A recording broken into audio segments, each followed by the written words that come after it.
हाय, आपने 14 मई को ही न्यूज़ सुनी होगी कि इंडिया ने 928 डिफेंस आइटम के इंपोर्ट को बैन किया है एंड इन प्रोडक्ट्स के इंडिजिनाइज्ड वेंडर्स की लिस्ट भी बनाई है।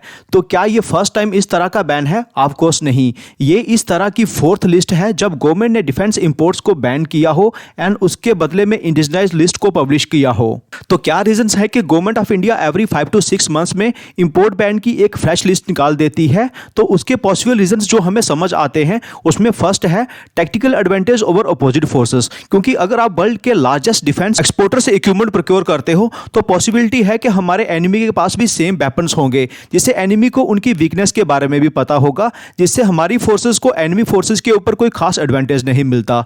दूसरा रीजन ये होता है कि डिफेंस इक्विपमेंट के थ्रू स्पॉइंग की पॉसिबिलिटी को कम करना। एंड इसके बाद थर्ड एंड सबसे इंपॉर्टेंट रीजन जो इन्वेस्टर्स के लिए भी इंपॉर्टेंट है वो ये कि डिफेंस बजट का एक बड़ा अमाउंट जो इंपोर्ट्स के थ्रू दूसरी कंट्री में चला जाता है उसको कम करना, सो दैट वो ऑर्डर्स इंडियन मैन्युफैक्चरर्स के पास जाएं, जिससे फर्दर इंडियन जीडीपी में कंट्रीब्यूशन हो। डिफेंस इंपोर्ट्स को बैन करके कितने बजट को बचाया जा सकता है, डिफेंस सेक्टर में ग्रोथ के क्या एस्टिमेट्स हैं, डिफेंस एक्सपोर्ट्स के क्या एस्टिमेट्स हैं, कौन सी कंपनीज हैं जो हाईएस्ट बेनिफिशियरी हो सकती हैं, जानेंगे सब इसी वीडियो में। तो नमस्कार, कैपिटल एंड गेट्स में मैं सुशील देवल आपका स्वागत करता हूं। इस तरह के रिसर्च बेस्ड कंटेंट को आप तक लाने में काफी मेहनत लगती है। मेरी मोटिवेशन के लिए वीडियो को लाइक कर दें एंड अगर अभी तक चैनल को सब्सक्राइब नहीं किया है, आई रिक्वेस्ट आप चैनल को भी सब्सक्राइब कर दें। मैं सेबी रजिस्टर्ड एडवाइजर नहीं हूं, इसलिए वीडियो सिर्फ एजुकेशनल पर्पस के लिए है। इन्वेस्ट करने से पहले खुद का एनालिसिस जरूर करें। वीडियो में जो भी डाटा आपके सामने रखा जाएगा उसका बेसिस है indiandefensereview.com, data from annual reports of companies, indiandefensereview.com, data from news, Indian brand equity and foundation, data from SIPRI etcetera. तो let's start the discussion. India के पास वर्ल्ड की सेकंड लार्जेस्ट एक्टिव मिलिट्री है and India का defence budget world में fourth largest है and इस साल का डिफेंस बजट था $72 बिलियन। अगर डिफेंस इंपोर्ट्स की बात करें तो इंडिया वर्ल्ड का लार्जेस्ट इंपोर्टर है डिफेंस सप्लाईज का, जो टोटल वर्ल्ड इंपोर्ट्स का 11% है। मींस इतने सारे इक्विपमेंट्स के इंपोर्ट को बैन करने के बावजूद भी हम वर्ल्ड के लार्जेस्ट इंपोर्टर हैं। एंड इसका सबसे बड़ा रीजन ये है कि आज भी हम डिफेंस के जो सबसे सोफिस्टिकेटेड इक्विपमेंट एंड मशीन्स हैं वो हम इंपोर्ट कर रहे हैं from Russia, France, US and Israel. Means आने वाले कई सालों तक कुछ टॉप इक्विपमेंट्स एंड मशीन्स का इंपोर्ट हम करते रहने वाले हैं। लेकिन जो सबसे इंटरेस्टिंग हो रहा है वो डिफेंस एक्सपोर्ट्स में हो रहा है। इंडिया का डिफेंस एक्सपोर्ट्स लास्ट के 6 सालों में 10 गुना बढ़ा है। गवर्नमेंट का एम है कि बाय 2025 एक्सपोर्ट्स को 35,000 करोड़ करना है। लास्ट फाइनेंशियल ईयर में जाने की फाइनेंशियल ईयर 22-23 में इंडिया का एक्सपोर्ट्स 15,918 करोड़ था, जो कि फाइनेंशियल ईयर 22 के कंपैरिजन में 24% ज्यादा था। लेकिन फाइनेंशियल ईयर 25 तक डिफेंस एक्सपोर्ट्स के टारगेट को मीट करने के लिए इंडिया को अपने एक्सपोर्ट्स को अगले 2 सालों में 50% और बढ़ाना है। लेकिन अगर वर्ल्ड के टॉप 25 डिफेंस एक्सपोर्टर्स की बात करें तो इंडिया का नाम उसमें कहीं नहीं आता। फर्स्ट पोजीशन उसमें यूएस की है, second Russia, third France, fourth China and fifth Germany. Make in India के तहत काफी सारे डिफेंस प्रोजेक्ट्स को अंडरटेक किया जा रहा है, जिसमें ALH हेलीकॉप्टर, पेट्रोल वेसल्स हो गए, SU avionics, coastal surveillance system, Kavach, spares for radars, electronic system, missile system etcetera. Defence exports को बूस्ट करने के लिए मिनिस्ट्री ऑफ डिफेंस की नजर बड़े कॉन्ट्रैक्ट्स पर है, जिसमें Dornier military aircraft and light combat aircraft Tejas की सेल्स है। पिछले ही साल इंडिया ने फिलीपींस के साथ $375 मिलियन की डील साइन की है BrahMos supersonic antiship cruise missiles की सेल के लिए। अगर इंडिया के टॉप 14 एक्सपोर्टिंग कंट्रीज की बात करें तो उसमें Philippines, Myanmar, Bhutan, Nepal, UAE, Saudi Arabia, Poland, Chile, Italy, Egypt, Ethiopia, Mauritius, Maldives and Sri है। लेकिन टोटल कंट्रीज जिनको इंडिया एक्सपोर्ट कर रही है वो 75 है। अब हम ये देख लेते हैं कि कौन से प्लेयर्स डिफेंस सेक्टर में कितना प्रोडक्शन कर रहे हैं, जिससे फर्दर हमें कंपनीज को शॉर्टलिस्ट करने में हेल्प मिलेगी। फाइनेंशियल ईयर 23 में डिफेंस प्रोडक्शन के शेयर की बात करें तो डिफेंस पब्लिक सेक्टर अंडरटेकिंग्स ने सबसे ज्यादा प्रोडक्शन की है एंड वो है 57%। उसके बाद डिफेंस प्राइवेट कंपनीज है जिन्होंने 21% प्रोडक्शन की है। उसके बाद ऑर्डिनेंस फैक्ट्री बोर्ड है जिसने 16% प्रोडक्शन की है एंड लास्ट में other private sector undertaking and कुछ जॉइंट वेंचर्स है जिन्होंने 6% प्रोडक्शन की है। लेकिन जैसे जैसे प्राइवेटाइजेशन पर जोर दिया जा रहा है एंड डिफेंस प्रोडक्शन को स्पीड अप करने पर भी फोकस है, तो ऐसे में डिफेंस प्रोडक्शन में प्राइवेट प्लेयर्स का कंट्रीब्यूशन और भी बढ़ने वाला है। अगर डिफेंस बजट में ग्रोथ की बात करें अप टू 2030 इंडिया का डिफेंस बजट 6 to 9% के बीच में ईयर ऑन ईयर बेसिस पर इंक्रीज हो सकता है।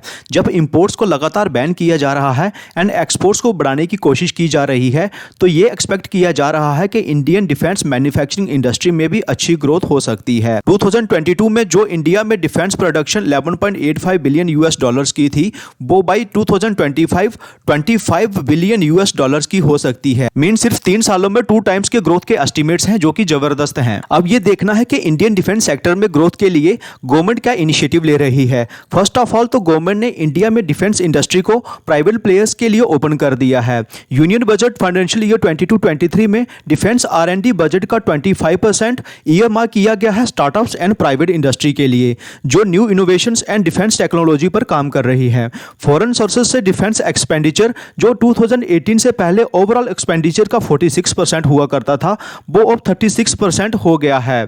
इसके साथ साथ गवर्नमेंट ने 2 डिफेंस इंडस्ट्रियल कॉरिडोर्स को भी सेटअप किया है उत्तर प्रदेश एंड तमिलनाडु में। डिफेंस सेक्टर्स को बूस्ट करने के लिए एंड FDI को बढ़ाने के लिए सितंबर 2020 में रेगुलेशंस को रिवाइज किया गया है, जिसके अकॉर्डिंग ऑटोमेटिक रूट से 74% तक का FDI परमिटेड है एंड गवर्नमेंट रूट से 100%। मेक इन इंडिया को प्रमोट करने के लिए गवर्नमेंट ऑफ इंडिया ने सृजन नाम का पोर्टल भी लॉन्च किया है। इस पोर्टल में 19,500 आइटम डिस्प्लेड है इंडिजिनाइजेशन के लिए। डिफेंस मिनिस्ट्री का टारगेट है कि बाय 2027 वेपन्स में 70% तक सेल्फ रिलायंस होना है। फ्रेंड्स, इस इंडस्ट्री में जो मैक्रो फैक्टर्स हैं वो फेवर में हैं एंड ये अगले कई डिकेड्स तक फेवर में रह सकते हैं एंड उसका सबसे बड़ा रीजन गवर्नमेंट की सपोर्ट है। किसी भी इंडस्ट्री में जब टेलविंड्स हो, गवर्नमेंट का भी उस इंडस्ट्री पर काफी फोकस हो, तो उस इंडस्ट्री में ऑपरेट करने वाली कंपनीज काफी फ्लोरिश करती हैं। तो अब आ जाते हैं आज की कंपनीज पर। अप्रॉक्सीमेट 63% प्रोडक्शन PSUs कर रहे हैं, तो इसलिए PSUs को भी इग्नोर नहीं किया जा सकता, क्योंकि यहाँ हाई ग्रोथ के साथ अच्छा डिविडेंड भी मिल रहा है। कंपनीज पर हम ज्यादा डिटेल डिस्कशन नहीं कर पाएंगे क्योंकि वीडियो काफी लेंथी हो जाएगा। अगर आपको किसी कंपनी पर डिटेल एनालिसिस चाहिए तो आप कमेंट सेक्शन में जरूर लिखिएगा। फर्स्ट कंपनी है भारत इलेक्ट्रॉनिक्स लिमिटेड, जो कि एक PSU है। बेल एक defence and non defence segment में ऑपरेट करने वाली कंपनी है। इस फाइनेंशियल ईयर में कंपनी को 20,000 करोड़ के ऑर्डर्स मिल सकते हैं। कंपनी की मार्केट कैप 80,919 करोड़ है। उसके साथ स्टॉक का PE 27.1 है, इंडस्ट्री PE 79.2 है, PEG रेशियो है 1.71, ROCE 30.1% है, ROE 82.8% है, जो कि दोनों ही अच्छी हैं। इसी के साथ कंपनी डेट फ्री है। क्विक रेशियो कंपनी की 1.15 है, करंट रेशियो है 1.46, जो कि दोनों ही अच्छी हैं एंड रिटर्न ऑन एसेट्स है 8.61%, जो कि अच्छे हैं। इन्होंने काफी कंसिस्टेंटली अपनी रेवेन्यू को बढ़ाया है एंड ट्रेलिंग 12 मंथ्स में रेवेन्यू ग्रोथ हुई है 15% की। वही प्रॉफिट ग्रोथ में भी कंपनी ने काफी कंसिस्टेंटली अपने प्रॉफिट्स को बढ़ाया है एंड ट्रेलिंग 12 मंथ्स में 25% की ग्रोथ हुई है। वही लास्ट 1.5 ईयर में कंसोलिडेशन के बावजूद भी कंपनी ने 10 सालों में अपने इन्वेस्टर्स को 24% के CAGR से रिटर्न बनाकर दिए हैं। अगर ये कंसोलिडेशन नहीं हुआ होता तो इन्वेस्टर्स के रिटर्न्स भी 30% से ज्यादा होते। 3 इयर्स में कंपनी ने 68% के CAGR से रिटर्न दिए हैं एंड लास्ट के 1 साल में कंपनी ने 44% रिटर्न दिए हैं। ये एक हाईली रिकमेंडेड कंपनी है। कंपनी अगर 100 के अराउंड मिलती है तो कुछ क्वांटिटीज ऐड कर सकते हैं एंड इस तरह की कंपनी में आप बाय एवरेज एंड होल्ड की स्ट्रेटेजी को अपना सकते हैं। दूसरी कंपनी सोलर इंडस्ट्रीज है, जो एक्सप्लोसिव कैटेगरी में ऑपरेट करती है। कंपनी की प्रेजेंट डिफेंस इंडस्ट्री के साथ इंफ्रास्ट्रक्चर एंड माइनिंग इंडस्ट्री में भी है। सोलर इंडस्ट्री भी इस सेक्टर में ऑपरेट करने वाली हाईली रिकमेंडेड कंपनी है। की मार्केट कैप 34,373 करोड़ है। स्टॉक का PE 45.4 है, इंडस्ट्री PE 25.1 है, ROCE है 36.1%, रिटर्न ऑन इक्विटी है 33.5%, दोनों ही जबरदस्त हैं। डेट टू इक्विटी है 0.46, जो कि कंफर्टेबल जोन में है। क्विक रेशियो है कंपनी की 0.86, करंट रेशियो है 1.53, रिटर्न ऑन एसेट्स है 18.7%, जो कि अच्छे हैं। ग्रोथ की बात करें तो कंपनी ने अपनी रेवेन्यू को काफी कंसिस्टेंटली बढ़ाया है। ट्रेलिंग 12 मंथ्स में कंपनी की रेवेन्यू में 75% की ग्रोथ हुई है। वही प्रॉफिट्स में भी कंपनी ने अच्छी ग्रोथ की है एंड काफी कंसिस्टेंटली अपने प्रॉफिट्स को बढ़ाया है। ट्रेलिंग 12 मंथ्स में कंपनी ने 71% अपने प्रॉफिट्स को बढ़ाया है। 1 ईयर्स के कंसोलिडेशन के बावजूद भी कंपनी ने अपने इन्वेस्टर्स को लास्ट के 10 सालों में 36% के CAGR से रिटर्न बनाकर दिए हैं। 3 इयर्स में कंपनी ने 63% के CAGR से रिटर्न बनाकर दिए हैं एंड लास्ट के 1 साल में कंपनी ने 48% के रिटर्न बनाकर दिए हैं।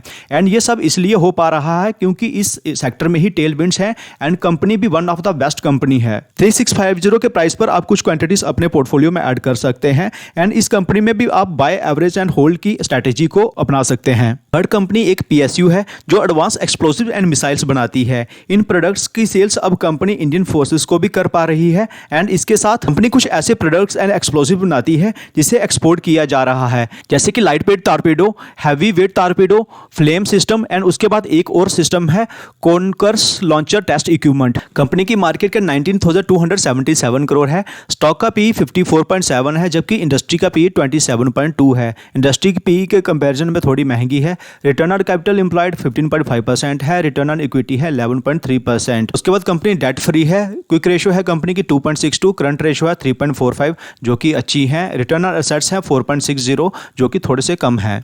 कंपनी ने पहले कोई खास ग्रोथ तो नहीं दिखाई है, लेकिन आने वाले समय में कंपनी में अच्छी ग्रोथ देखने को मिलेगी क्योंकि कंपनी के पास बड़े ऑर्डर्स इन हैंड हैं। सेल्स एंड प्रॉफिट्स में कोई खास ग्रोथ नहीं होने के बावजूद भी 5 सालों में कंपनी ने 21% के CAGR से रिटर्न बनाकर दिए हैं, 3 सालों में कंपनी ने 64% के रिटर्न्स बनाकर दिए हैं एंड 1 साल में कंपनी ने 42% के रिटर्न्स बनाए हैं। एंड वो इसलिए क्योंकि कंपनी के कैश फ्लो लगातार जबरदस्त आ रहे हैं। कम नेट प्रॉफिट शो कर कंपनी ज़्यादा कैश फ्लो कैसे जनरेट करती है, इसके बारे में मैंने कई बार बताया है। कंपनीज कुछ डेप्रिसिएशन दिखाती हैं एंड उस डेप्रिसिएशन के ऊपर कंपनीज कुछ टैक्स भी बचा लेती हैं एंड ये डेप्रिसिएशन और टैक्स में बचाया हुआ पैसा दोनों मिलकर कैश फ्लो में आ जाते हैं। एंड इस तरह की कंपनी को स्टडी करने के लिए आप अपनी वॉच लिस्ट में रख सकते हैं। नेक्स्ट कंपनी एक PSU है एंड कंपनी का नाम है हिंदुस्तान एरोनॉटिक्स लिमिटेड। ये इकलौती ऐसी कंपनी है इंडिया की जिसके पास एयरक्राफ्ट बनाने का स्पेशलाइजेशन है एंड इसके साथ कंपनी मेंटेनेंस एंड से रिलेटेड सर्विसेज भी प्रोवाइड करती है। टाटा एडवांस सिस्टम लिमिटेड भी इसी फील्ड में अभी एंटर की है, लेकिन वो अभी लिस्टेड नहीं है। एडवांस लाइट हेलीकॉप्टर एंड तेजस की मैन्युफैक्चरिंग भी HAL में ही हो रही है। कंपनी की मार्केट कैप 1,992 करोड़ है, स्टॉक का PE 17.4 है, इंडस्ट्री PE 27.2 है, PEG रेशियो 0.73 है, ROC 30.6% है, रिटर्न ऑन इक्विटी है 27.2%, दोनों ही जबरदस्त हैं। क्विक रेशियो है कंपनी की 1.29, करंट रेशियो है कंपनी की 1.68 जो कि दोनों ही अच्छी हैं। कंपनी डेट फ्री है, रिटर्न ऑन एसेट्स है 9.13 जो कि एक्सीलेंट है। ग्रोथ की बात करें तो कंपनी अपनी रेवेन्यूज को 8% 9% के CAGR से बढ़ा रही है एंड वही नेट प्रॉफिट्स को कंपनी ने 5 सालों में 24% के CAGR से बढ़ाया है, 3 सालों में 28% के एंड ट्रेलिंग 12 मंथ्स में 14% के CAGR से बढ़ाया है। कंपनी ने 5 सालों में इन्वेस्टर्स को 24% के CAGR से रिटर्न बनाकर दिए हैं, 3 सालों में 76% के CAGR से एंड लास्ट के 1 साल में 68% के रिटर्न बनाकर दिए हैं। 2600 के प्राइस पर कुछ क्वांटिटीज ऐड की जा सकती हैं एंड इस कंपनी में भी आप बाय एवरेजिंग एंड होल्ड की स्ट्रेटेजी को अपनाकर चल सकते हैं। नेक्स्ट कंपनी एक स्मॉल कैप कंपनी है एंड कंपनी का नाम है MTR technologies. Company assemblies and machines manufacture करती है for energy, nuclear, space, aerospace and defence sector के लिए। कंपनी की मार्केट कैप है 5,774 करोड़ की, स्टॉक का PE 55.5 है एंड इंडस्ट्री PE है 29.8, PEG रेशियो है 0.69, रिटर्न ऑन कैपिटल एम्प्लॉयड है 22.5% एंड रिटर्न ऑन इक्विटी है 18.2%, दोनों ही अच्छे हैं। डेट टू इक्विटी है कंपनी की 0.23 जो कि कंफर्टेबल जोन में है, क्विक रेशियो 0.91 है, करंट रेशियो है 2.04 जो कि बेटर है एंड रिटर्न ऑन एसेट्स है 11.6% जो कि अच्छे हैं। ये भी one of the best company है एंड 1680 के अराउंड आप कुछ क्वांटिटीज ऐड कर सकते हैं। फ्रेंड्स, वीडियो को अगर आपने यहाँ तक देख लिया है, मैं चाहता हूँ कि आप वीडियो को लाइक कर दें एंड अगर चैनल को अभी तक सब्सक्राइब नहीं किया है, आई रिक्वेस्ट कि आप चैनल को भी सब्सक्राइब कर दें। तो कैसा रहा आज का वीडियो कमेंट सेक्शन में जरूर बताइएगा। मिलते हैं आपसे अगले वीडियो में। Take care.